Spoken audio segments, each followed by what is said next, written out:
Tea fibre ను T next గా ఆవిష్కరిస్తున్నామని చెప్పారు మంత్రి శ్రీధర్ బాబు. ప్రతి ఇంటికి ఇంటర్నెట్ సర్వీస్ ఇవ్వాలన్నదే తమ ఆలోచన అని ఆయన చెప్పారు. 6 నెలల్లో ఈ ప్రక్రియ పూర్తి స్థాయిలో అందుబాటులోకి వచ్చేలా పనిచేస్తున్నామని అన్నారు. ప్రతి ఇంటికి స్మార్ట్ టీవీ, టెలిఫోన్, కంప్యూటర్ ఉండేలా ఒక ప్రణాళికతో ముందుకు వెళ్తున్నామని అన్నారు.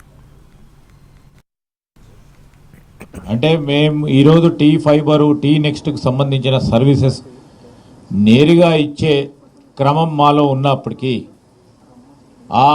ఈ వ్యవస్థలో శక్తి ఉన్నప్పటికీ అనేక సంవత్సరాలుగా ఎల్సీఓగా ముందుకు నడిపిస్తున్న వారందరూ కూడా వారికి జీవనోపాధి ఒకటి, రెండవది ఇన్ని సంవత్సరాలుగా పనిచేస్తూ ఉన్న సర్వీసెస్ అందిస్తూ ఉన్న వైనం ఒకటి, మూడవది వారందరికీ కూడా మరి ఉద్యోగ అవసరం పట్ల వారు చేపట్టిన ఈ కార్యక్రమం పట్ల ఏ విధమైన డిస్రప్షన్ ఉండొద్దు, ఇబ్బంది ఉండకూడదు,